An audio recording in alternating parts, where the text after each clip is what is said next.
Hello everybody. Just thought I'd do a little farm check of all the animals. It's a balmy 1 degrees out.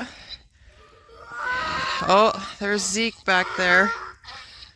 He seems to be the smart one.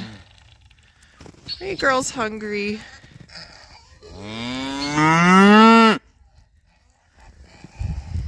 Everybody's covered in snow.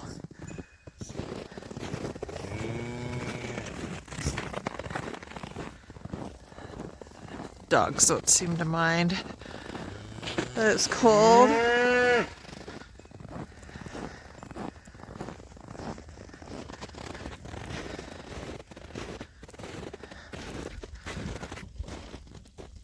Hello, Hank. Hello, Gertie. Are you guys staying warm?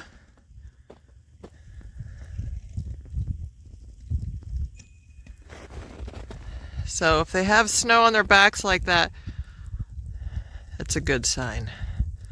Means they're staying toasty. Well, as much as expected. I think I'm going to give them some food, and I'll go check on all the other animals. It's cold. Okay. Well, cows are fed, so they're happy. And it feels like my fingers are about ready to fall off. So now I gotta go check on all the birds and check on water. Hopefully we can fill water. I don't know, so we'll see. Looky there. We've got water. Stock tank heater's working like a little dream. I think I'll probably fill it up all the way this evening when it might be like 4 degrees. So, okay.